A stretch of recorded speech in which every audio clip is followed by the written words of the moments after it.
Everything was working. To the best of my knowledge, I believe we are set. All right, we can begin our regular January 8th meeting of the Tioga County Industrial Development Agency. Christine, you want to do the roll call? Jenny Ciccarelli, Yes. Aaron Gowan, Here. Eric Knowles, Here. Tracy Manell, Here. Marty Sabri, Yes. Jonathan Ward. Here. And we'd like to acknowledge our guests today, Megan Griffiths, Matt Fries, and Doug Kameen, I believe, will be attending as well. So for our first privilege of the floor, Megan would like to talk to us about her work with the agriculture.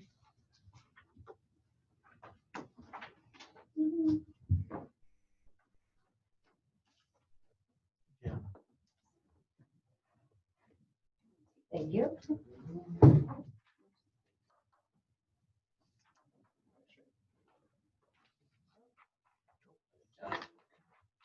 The reason I'm here today is to ask the IDA to be the applicant for a grant from the USDA, the RBDG Rural Business Development Grant. For this grant, we hope to study the agricultural value chain in Tioga County. We are still verifying that the IDA will be an eligible applicant for this grant, but we will ask upon that confirmation that they are eligible. So basically, I wanted to give an overview of what we are looking to do with the study.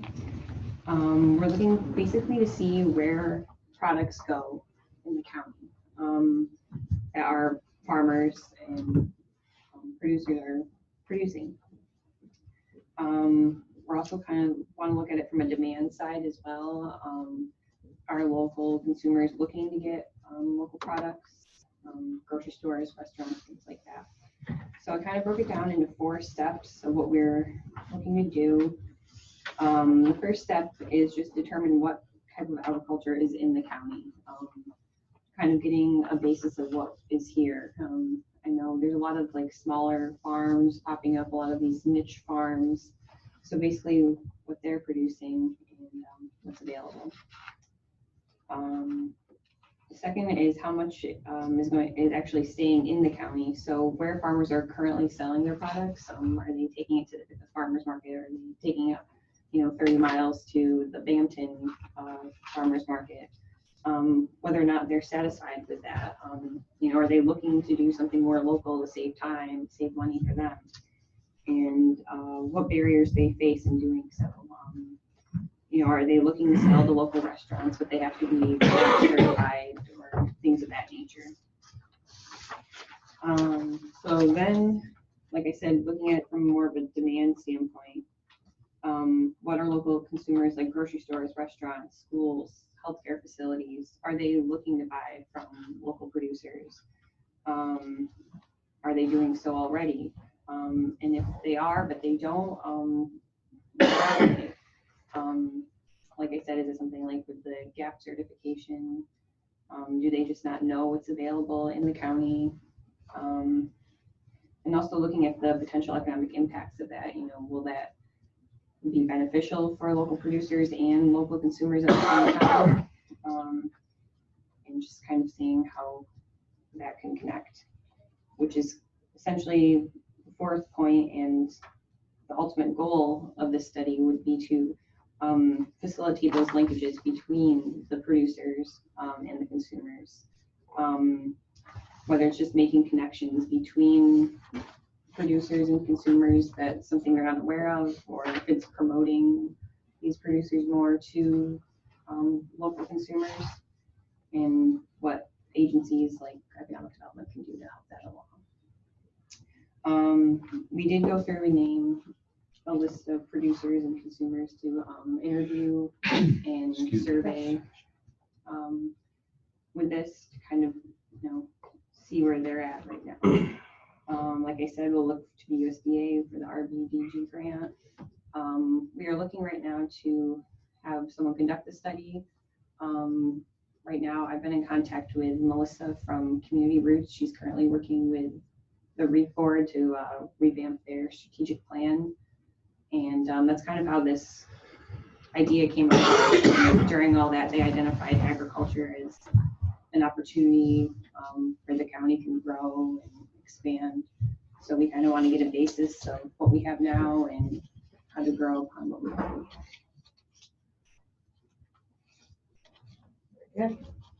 How big is the grant? What's that? The grant size, what are you looking at? So Melissa just got back to me with her bid yesterday, and it was for $26,000. That would come from the grant. There's no match requirement with that grant. That's great. So when do you think you'll know if the IDA can participate?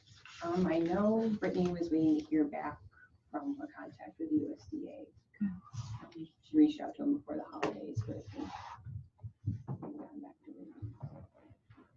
Any discussion? I think we should move forward with this as a preliminary, because she can get moving on it as soon as she gets the word.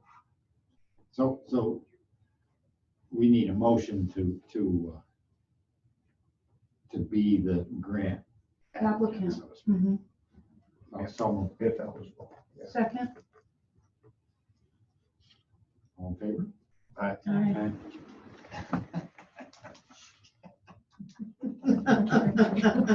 John, you're. Patience, patience, my friend. I was getting it. We're moving right along. Center wrestling next night. We gotta move. Yeah. So that would be dependent, we support applying for the grant as long as we can. Right, exactly. Thank you. Megan, that was wonderful. And additionally, Megan will be responsible for administering that grant as well. So it won't be on Christine, but Megan will be handling it. That's great. Thank you. I think Doug's coming at 5. He was going to come at quarter. I told him quarter up. Okay. We can move on. Thank you, Megan. Thank you. Thank you. With the approval of minutes, do I have a motion for December 4th and December 6th loan committee meeting minutes? Second. Everybody agree? Yeah. Okay, so I have Jan Millis coming in tomorrow for the annual review of our books. We'll go over a few things that Erin and I have discussed already. And those include just reviewing the loan balances, ensuring that the two that have closed, making sure whether or not they are owed any balance. We're showing a slight negative balance on those two accounts, so we will review them and ensure they're all set. And the only other thing I've mentioned is of all our lease payments, Charter Communications has failed to pay. So after sending a few late notices, I've been in touch with their corporate and they should be remitting payment within a few weeks. Just get the This right is for person. 2020. This is for 2019. Oh, I had sent them 4 invoices and 3 voicemails with the corporate, and I finally was in touch with corporate and they gave me an email to send an invoice to, so I'm hoping this will be resolved and paid, and I'll mention that to Jan as well. So are the lease things going out for 2020 right now or not? They will be before the end of Reminding me. June. Motion to acknowledge the financials? So moved. All in favor? Aye. Just everybody needs to look at the financials no matter what. And if you have any questions, Yep. ask her. Thank you. She's not going to learn it all. Learned lots from you. Next on the agenda is Leanne Tinney's update. Well, Kevin Gillette isn't here to put a timer on me, but I will still try to make it. I can handle Great. that. It's your job. Some highlights coming out of ED&P. We are working on the 2020 census complete count outreach and marketing just to raise awareness and get everybody, hopefully to as many people as we can to respond to the census coming out in 2020. Village of Owego, the DRI, the IDA multi-site individual meetings with property owners or project owners is ongoing. Brittany and Megan have been meeting individually with each project owner and going through a lot of the paperwork that they're going to need to submit. Wanted to make a point here that the loan committee will have to be engaged pretty soon. There are questions coming up as we're going through each of these projects that ultimately it will be the responsibility of the IDA to make recommendations on, such things as flood insurance and use of contractors, how some things are going to be viewed, that the IDA will have to weigh in on. So we have sent a message out to the loan committee members to let them know that it's going to mean probably in the next few months, it's going to mean more than just one monthly meeting. There's going to be some work involved with that. The New York Main Street consolidated funding application request for North Avenue in the Village of Owego was approved. We had asked for $500,000. We were awarded $250,000, so we're happy but sad. We're glad we got at least the $250,000, however. Housing study is moving along. Housing study implementation is moving along. We are very close to forming the steering committee that was recommended as part of phase 2 of the housing study. So we will be having an event and a meeting. Invitations to that will be going out hopefully in the next week or so. Ag related, the 8-year district review for 2 districts, as well as the annual inclusion enrollment is underway right now. Megan is handling that. We already talked about the ag value chain study. On CFA, consolidated funding application, wanted to let everybody know that the southern tier this year was awarded the highest amount across the state with an award of $88.9 million. Of that $88.9 million, Tioga County was awarded $3.8 million.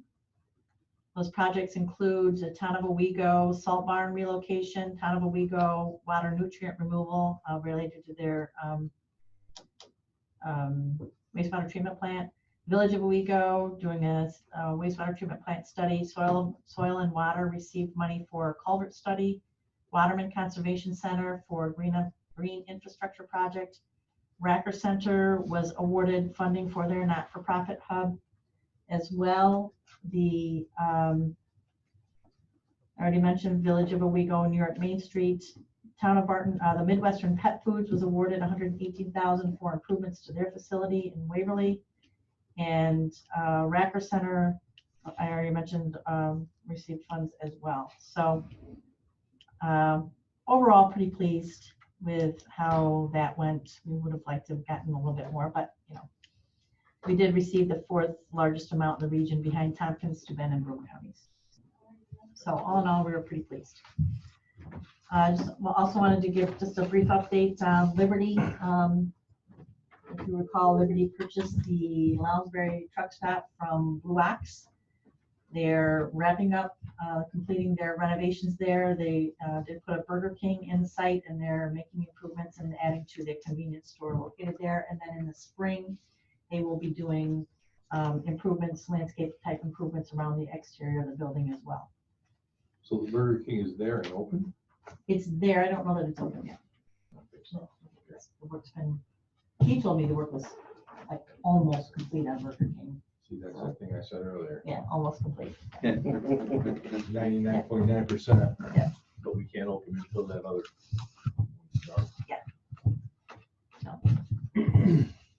That's it. Thank you. Well, this is Doug Green. This is Jenny Jenny Chacarelli. Chacarelli, nice to meet you. Thank you for coming. I think we're going to let you speak. Sure. Because we don't want No problem. I don't know what everybody knows, so is there any lead up? No, okay. Just threw in the deep end. All right, I'm going to the wolves.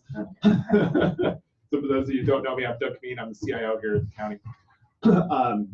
One of the things that I work on in conjunction with Leanne and Marty and everybody else is a lot of the broadband work and broadband accessibility throughout the county. So there's been a project that's been kind of developing and in the works for quite a while right now related to potentially expanding broadband here in the county. particularly into the rural areas. So a little bit of background, I don't know how many of you are familiar with Southern Tier Network. Southern Tier Network is a municipal dark fiber network. Actually, I don't know if you use it there. so you use it really accessibly, but it's a dark fiber optic network that is the entity itself is a public benefit corporation. It's owned or controlled, I should say, generally by Southern Tier Central Regional Board, Planning development. Plan and Development Board, Steuben, Schuyler, and Chemung counties. And Southern Tier Network is, we were the beneficiary of a build out of Southern Tier Network here in Tyler County over the last few years because the state put a bunch of money in through the economic development process to interconnect Binghamton University, Cornell, and Alfred is through the like tech incubator stuff and other things. The good piece to that is that the way fiber optic stuff works is when they lay cable in the ground or on poles, it makes no financial sense to lay only what you need. You know, so the cost of putting 10 strands of fiber optic cable or putting 144 strands on a pole is marginal because all the work is in the labor, in the engineering, and everything else. So when you build a network like this, you build it with excess capacity. So that's been really helpful for us from an economic development perspective inside the county, because we have we use it at the county for interconnecting offices. On the internal side, we have a whole shared services setup where we're taking on the IT work of some of the various municipalities. In fact, I work with Eric over at Waverly Schools for Waverly Village and stuff like that. But with Southern Tier Networks, the other things that have happened from an economic development standpoint is it's enabled us to bring in additional competitive internet service providers. So from the west, in Waverly and Sayre currently is Empire Access. They're making plans using Southern Tier Network to come here into Owego and potentially work their way further eastward. Coming from the east, you know, Plexicom, who is using portions of Southern Tier Network to build their network out as well. They also provide some wireless services and things of that nature too. But they are steadily building a fiber to the home presence as well. So Plexicom's actually started here in the village of Owego. So pretty soon in Owego, in the village of Owego, you have 3 different providers to provide internet services between Empire, Plexicom, and Spectrum. There's some holes in that process. So on the north side of the county, there is Southern Tier Network extends, just broadly speaking, it goes the Route 96B, 96 corridor from coming down from Ithaca. So it comes through Candor and up to the intersection with Route 38 here, comes into Owego. It goes on both sides of the river generally along the 1786 corridor. So it's both on the both north and south sides, with a small exception of the town of Tioga. It doesn't actually go on the north side of town. So we have some gaps we're working on filling. And what over the long term, what happens with Southern Tier Network here is we can use that to build out, bring in these competitive providers and expand internet access. So the state, or the layer on top of here, the state has put in put a project where they put funding out there to expand broadband access to unserved houses. That's called the New York Broadband Program. It's been in place for the last 4 or 5 years. Here in Tioga County, Hafley Connect took pretty significant advantage of that. So we were in a very fortunate position to have a very local internet service provider here in Tioga County, because Spectrum, for instance, didn't take advantage of it at all. So a number of our neighboring counties who didn't necessarily have a provider like Hafley they didn't see any expansion of services. So in some of our towns like Candor, Spencer, some places in Barton, stuff like that, we've the penetration rate of availability of high-speed internet has gone up really high, like in the 90s, 90 plus.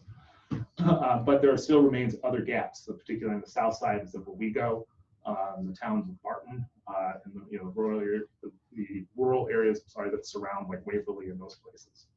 So where do we end up here? So from there, so the Tier Network has seen it as a one of their goals to try and build out, as I mentioned, they're a public benefit corporation. So they operate as the fiber optic network pretty much, I'll say at cost, but with the purpose of serving the community. It's not a profit-making enterprise. That doesn't mean it doesn't, it's not profitable in and of itself, but they look to reinvest what they're doing back into where they're at. So one of the things that they've been looking at now is after the New York broadband program has ended, there's so there's gaps. These gaps in like the rural areas, they want to try and see if there's ways to fill those. And those are inaccessible or not necessarily financially feasible for a company like Spectrum or Hatefully because the return on investment wouldn't be there. Southern Tier Network, on the other hand, potentially, and this is a model that's been done in other communities, usually using rural or municipal electric cooperatives and things like that. The entity like that utility entity will build out to those remaining rural areas, and their return on investment horizon is much lower, or much more longer, I should say. So instead of like a 2-year horizon, they can look at like 5-6 years, and they can still take on that financial burden, and they're okay with that. So Southern Tier Network has been doing a lot of work with Steuben, Schuyler, Yates, and Chemung counties, and they invited us to participate in a broadband study where we look at, we put together all the information necessary to construct basically all the remaining houses for fiber to the home that aren't connected already. So in our case, that would be places like, some of them, ones, yeah, that guy. You're not telling me you're out. But so the idea is to try and get to as many of those as possible and find additional funding sources for that. When you build out things like this, it is there's two pieces. There's all the design and engineering work that goes into it before you ever put like you attach a piece of wire to a pole. People have to go out. They have to do car surveys. They got to look at the poles. Does this pole, is this one short, and it needs to be replaced with a taller pole? And there's a lot of engineering work that has to go in ahead of time before they can build any of these types of things out. So the consortium of the counties that have gotten together are looking to do a study that will analyze the remaining houses and put together all the financial documents and preliminary engineering documents that are necessary to obtain financing for the next steps of that construction. The Southern Tier Network has, as part of their kind of overall mission, is looked to fund a part of that. So they are the total study for all 4 counties is $364,000. The Southern Tier Network is looking to kick in half the cost, $166,000, and then they basically have divided it up between us, the remaining balances that are owed. So Tioga County's portion of that would be $73,000. And so I've been talking to Leanne about it. We were approached about it, and the question was, do we it fits the broad economic development goals that we have, internet to homes, getting unserved houses. We have realtors that won't take houses that don't have internet service at them. They won't sell them because they're hard to sell. So we're trying to solve all these types of broader problems. So we felt that it was something that was worth the pursuit from an economic development standpoint. Solving the kids at the McDonald's parking lot, trying to do their homework because they don't have internet at home problem. And so we've been looking at various funding sources for that. We've identified a handful of different, some grant funding and some other things that are out there. The catch right now is that they all have, their cycles don't necessarily line up with when we want to start or when we have to start the process for this. So I think maybe I'll kick this part over to Leanne to explain more, because she is the one who knows the most about this part of it. But Yeah, so basically what Doug is getting at is, the purpose tonight is to ask the IDA if this board would consider committing to the 73,000 that's required to participate in the study, understanding that we are looking for other sources to kind of backfill that. For instance, my department will be able to kick in some of it. REAP, we've approached REAP. They've kind of given an initial indication that, you know, they may likely put some money in. We would go to some of the local foundations. I don't know if there's possibility even pulling from Doug's department or not, but we're looking at putting something together to try and recoup some of that money so that the IDA wouldn't bear the full 73,000, but to look for an okay from the board to at least front the money, and then you know, we'll get as much of that back as we can. We do have money set aside in our infrastructure Capital investments. capital investments as well. This is infrastructure, you know, it is infrastructure, so it certainly, in my opinion, not that it matters, but you know, it would be something that would be appropriate for the IDA, as I've touched on, related to the impact economic development opportunities. I think it's important. This is truly an opportunity that I would, somehow we need to be able to find a way to be able to participate in it.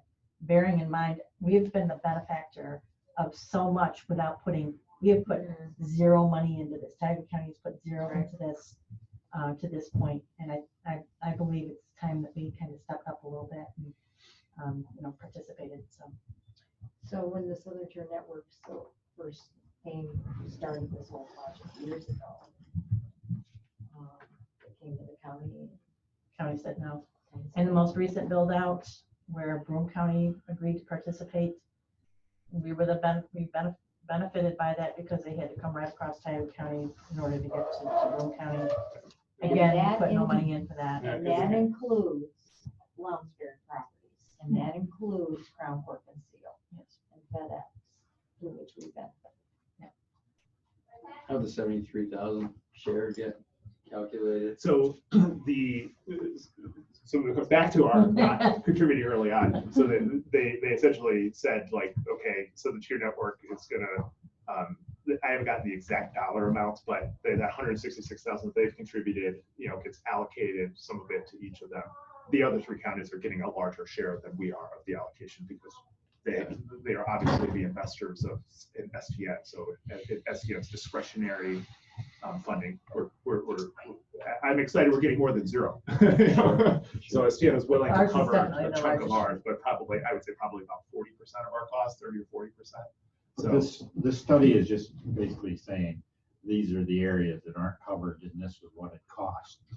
So it's a little more than that. So it's the preliminary engineering document. So if you needed to go to the next step after that, the next step is to go say like approach. So step back. After this study, STN would have a stack of documents that they're able to go to say like a bank and obtain direct financing to work against. So this particular proposal that they're pursuing is from Fujitsu North America. And Fujitsu does these types of studies all across the country and stuff like that. So they already have the knowledge, and they also build these types of networks too. But they have the knowledge and understanding to know that, like, okay, this is what, if I go to a bank and say I need, you know, $2.5 million in financing, here's what we're going to build, and here's how I know it's going to cost $2.5 million and not, you know, 3.2 because oops, we missed, you know, a whole street full of poles that had to be replaced at $100,000 a piece. For the providers. It's an engineering study as well. Yeah, absolutely. It includes preliminary engineering documentation and things like that. So with the cost is more than just somebody driving around being like, hey, that house doesn't have internet, and you know, that one too. Well, I mean, I think it's critical. I mean, I just do. I mean, you can't grow where we have these dark areas in the county. I mean, people work from home. a lot of these places, so you can't sell those houses because they can't get access. You know, I mean, I've heard that from realtors as well. That's a good point. You know, it's something you don't think about. You know what I mean? Because I go to work. Well, my concern is that how many people are we gonna affect? If I knew that, I could easily make a decision. If it's just to get internet to Aaron's house, for instance, I'm not interested in spending $73,000 to do that. But are we I gonna wouldn't spend? either. No, I know you wouldn't. Yeah. So, but if we're gonna spend $73,000 and it's gonna affect, 400 families, that's a whole different ballgame. Right. But nobody's telling me what those numbers are, which is what this study is supposed to do. But once we commit to this, I know it's gonna be like, okay, we're in, let's go. So how I much know that more is it there's- gonna cost? I know that there's dead spots. Yeah, Straits Corners was one, that So you have area. straight corners, and you also have areas in Appalachian, which very interestingly, I was surprised. that Yeah, there's Lounge, dead spots right there on Marshland Road, there's. And, All the way. and there's, Spencer, you know, some where you're nice going back. places to live there, and, people that perhaps would like to work on. I agree with Eric. It needs to be done. My only question is, How much, where? what are we gonna get out of, say, REAP, economic development, to help cover this? I mean, And if we vote to do this, okay, Now we're stuck. how much push is there to Right. get from other people? Oh, look at these people and nobody else would get involved. You know me a little bit more better than that, don't you? I know you, but I just, Sure, so there's a couple of, some of the comments that were put around. So, first of all, the broadband penetration rate in Tioga County is somewhere in the low 90% range. It's like 92, 93%. So if we have about 20,000 households, as you're really looking at, somewhere around, or maybe 15,000 households, you're looking at potentially affecting a couple thousand households, or 1,000 households or more here in the county, in a couple thousand residents, for 3,000 to 5,000 residents, I would say.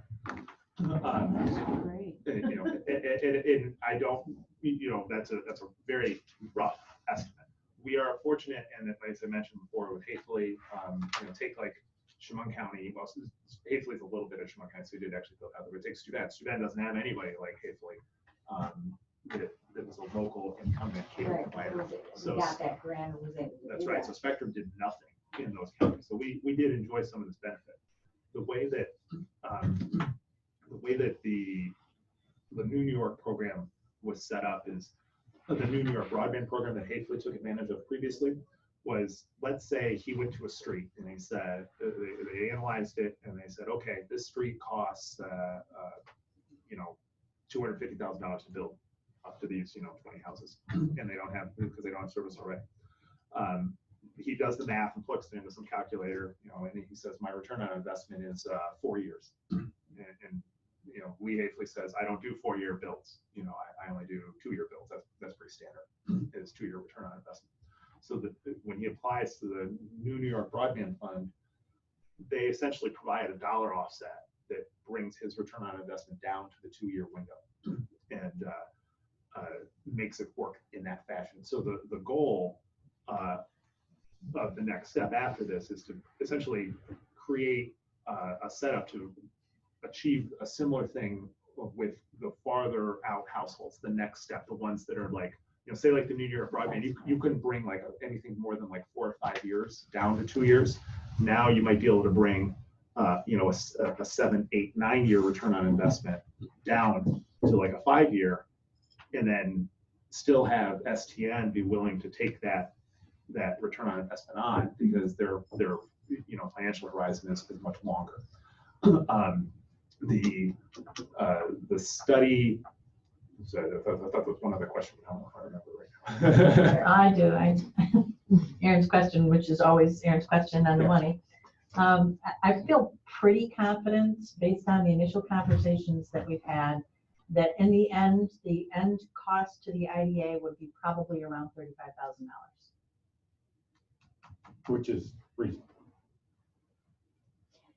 So, what is the timeline for this job? That's the one thing I don't know. So the good news is that nobody has to actually cut checks for any money on any sort of immediate basis.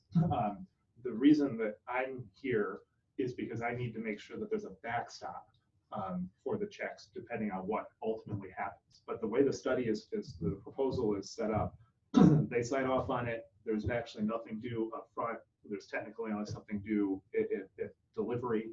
And the particular proposal that they have, if Southern Tier Network chooses to go to the next step, like the construction of the network that they've built this engineering documents for, then they actually waive all the costs of the initial fee and then use those as construction money, essentially.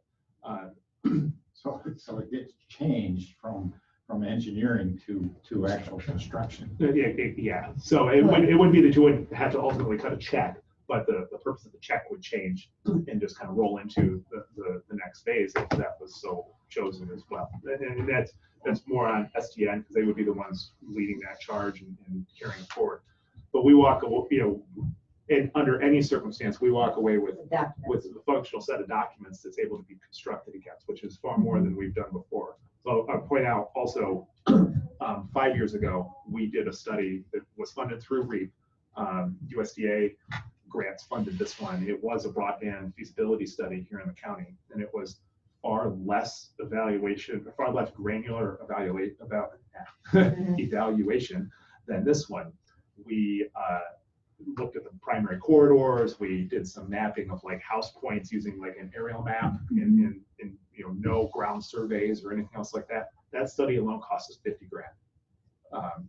So like it's the stuff we're walking away from for the money we're getting is really significant as well. So when you came in here and talked to us before, was that 3-4 years ago? How long ago was that? How long ago was that? We did that? I vaguely remember coming and speaking, but I don't remember what it was about. It was about broadband, that much I remember. Was it just an update on Southern Tier Network? It might have been. Probably. Yeah. So that was when they were starting it. Yeah. Yeah, that's I right. was asked to come and give updates on that, on the construction process. When So they asked us for money then, and we said no. Yeah, that was a different type of money. We were able to contribute. So we have contributed some things to Southern Tier Network's operations at this point. Like we provide them with space at no charge in our building and what's called a POP, point of presence, which is actually not common to the other counties. So in a POP, other vendors and providers can actually come and put their equipment in our server room here, and we lease that space to them at low cost. And the purpose to it is to encourage broadband development in the county. And POP space is hard to find, particularly in a small community like this. So to have one in the town is actually helpful. We have 2 providers using the space already, and as well as Southern Tier Network. So this also encourages competition between the. In the more populated areas, you can see competitive internet services. So there's really 2 tiers of service. I'm thinking in terms of my stores. Yeah. Android, we go. That's generally what they're generally building, from my experience, for the commercial clientele initially, because that's where their biggest return is. Yeah. Now I'll point out that for your 3 stores, you could actually interconnect all 3 of those directly with Southern Tier Network and bypass any provider and probably save yourself a bunch of money.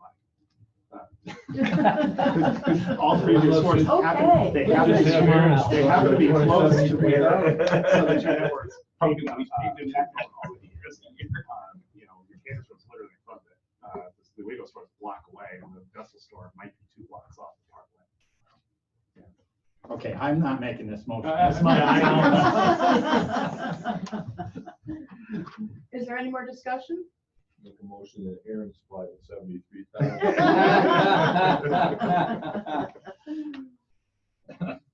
Do I have a motion? So moved. Second.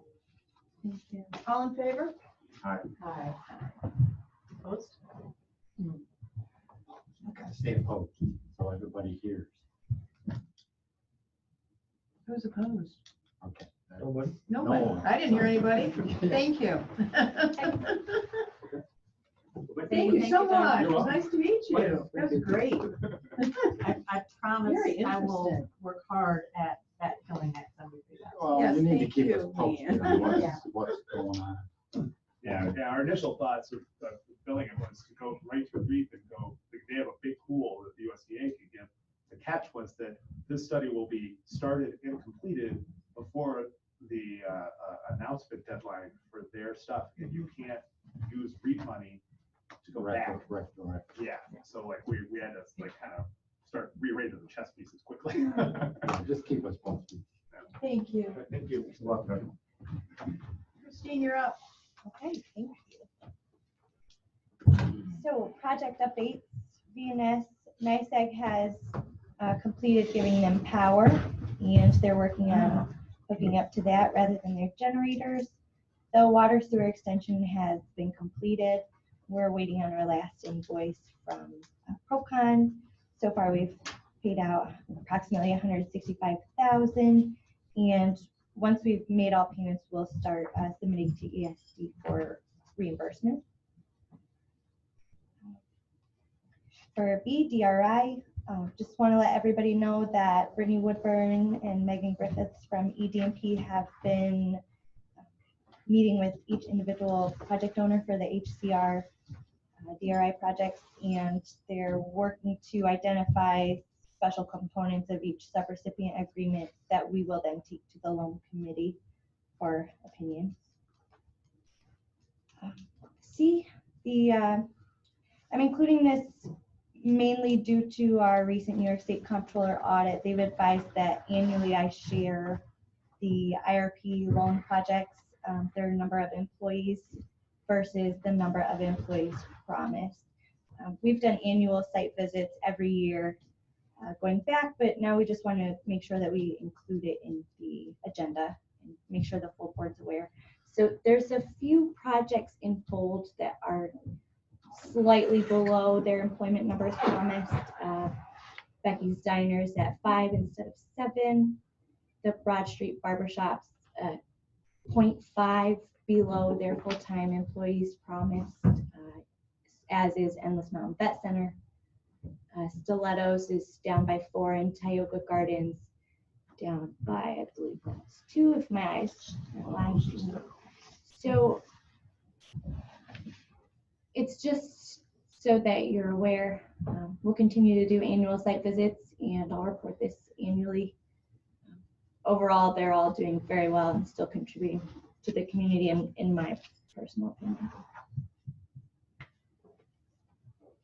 And, that's all for the IRP loan employment summary. Just an update with Raymond Hadley. They've been advised that IDA will not consider a pilot with them, and the reason being no deduction from the tax rolls historically and going forward as well. But we will continue to work with them to update their CFA application. We've confirmed the availability of funds, so just looking to revise their scope of work for something that is helpful at this time. To Owego Gardens, Suez and Fagan engineers are still coordinating all approvals for that water tank. We're still anticipating putting out a water tank bid within a month or so.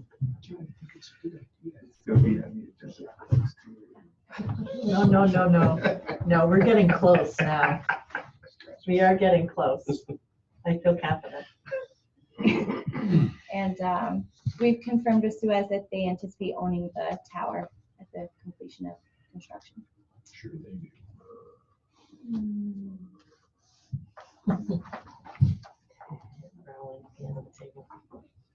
He doesn't want them to own. So what's holding them up now? So everything was submitted to Suez for review, and Suez came back on Monday with comments. They needed some clarifications on a few things. He forwarded that on to Fagan. Talked to Jamie Genzel. He thought he could have responses back to Suez on the questions by the end of this week, Thursday or Friday. And once they receive that, we should be good to go on the approved plans for the water system.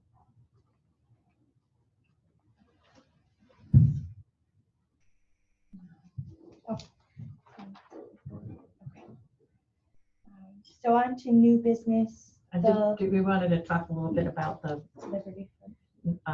actually the I wanted to let everybody know that the ED&P was able to contribute toward the engineering fee for Owego Gardens. So just wanted to alert everybody that we're helping out with that. So that's the $10,000 that you're talking about, AD&P? Yep. For services rendered. That's very nice. Remember that.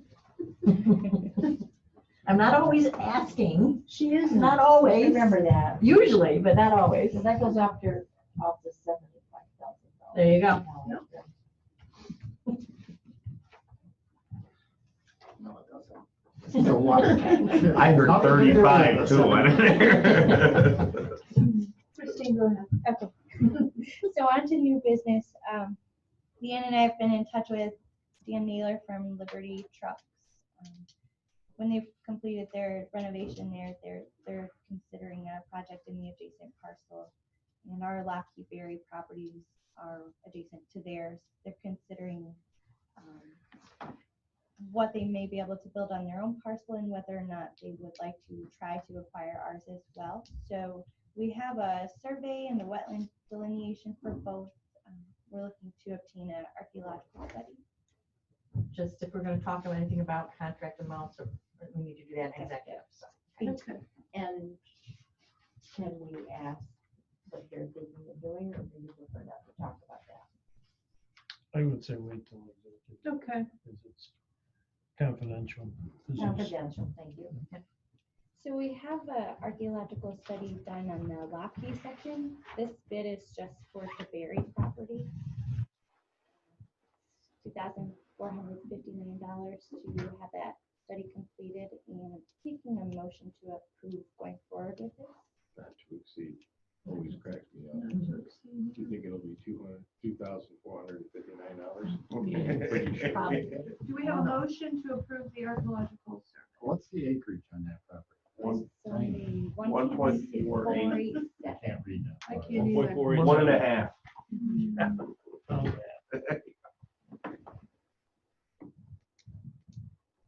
Do I have a motion? A motion.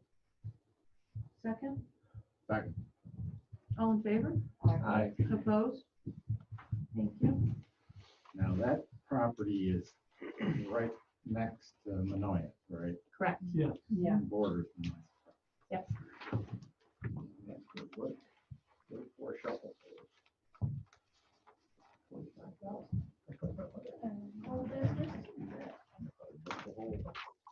So I've previously sent this out to the full board, included in the final New York State Comptroller audit, but just wanted to attach it here as well. Our response letter to the New York State Comptroller audit, listing all of the positive findings that they listed for Cuyahoga County IDA, as well as the response to the 2 minor adjustments they'd like going forward. And we've posted that report to the website, so it's there for public viewing. Good job on that, Christine. You did a really good job. Not only with the process, but in your response, I think was well done. Yes, very professional. And I thank them for putting the positives in there. Yes. That's really nice. But have you gotten any response from anybody? No, we haven't. I'm waiting for it. I've been watching the state controllers list where they come out with those audits that have been released. So far, ours hasn't popped up there. I've been watching for it. So we'll continue to look, and I'll alert everybody just in case we get any calls or whatever. I'll let you know.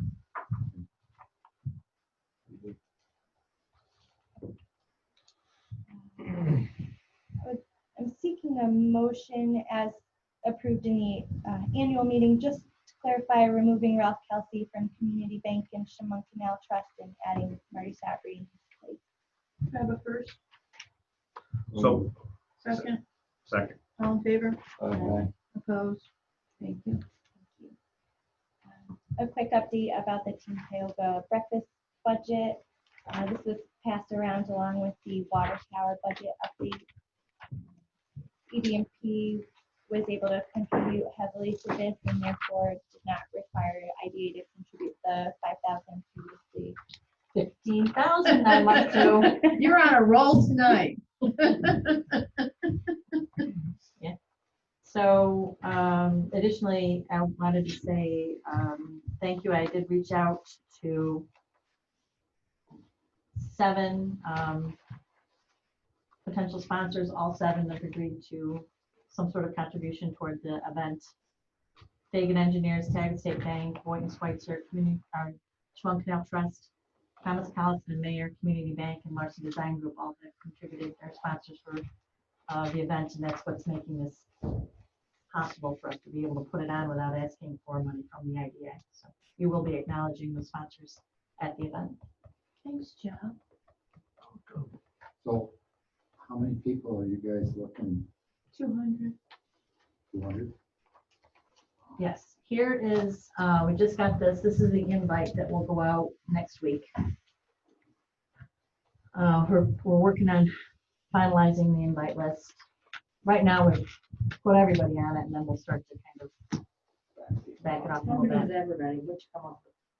I don't know, Linda's compiling it now because I've asked for Rebecca to contribute and, Abby and so we're, she's working on putting it all together. Are you considering anybody from Rome? Oh, yeah. Yeah, we'll invite the agency. There are a few others that we'll definitely make sure we include. Okay, one other question. We're thinking of doing something for Ralph, Yes. and that's gotta be donations by the board members, not by the Christine board. and I are, yes, looking at purchasing an oil painting for him, east of the sun, west of the moon. But there's been a conflict, so we can't really get in there to buy it. Yes, but we'll be looking for contributions if anybody wants to contribute. Once we purchase it, I guess Christine will send a note out and say, what we paid for it. I'm just gonna buy it and then we'll try to collect some money. Can't go through the IDA. Right. Okay. So the plan you'll see on the invitation is that there will be a tribute, I think she has on there. So that will be our acknowledgement of Ralph and the presentation of the gift at the. You have an idea of what you're talking dollar amount? We don't. If I go in there tomorrow when she's there, and it's one of the paintings is $600, I'm not gonna buy it.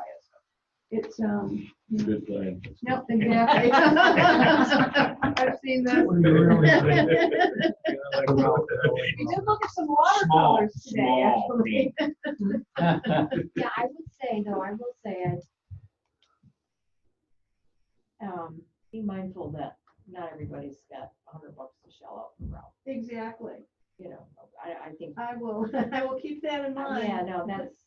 Once I like it. start looking at the I like price. I love them. Yeah. It has to be reasonable, absolutely.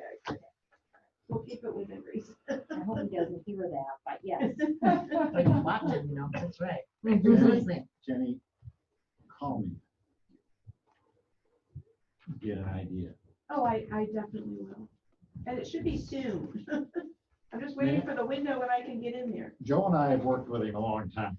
I know, I know. Okay.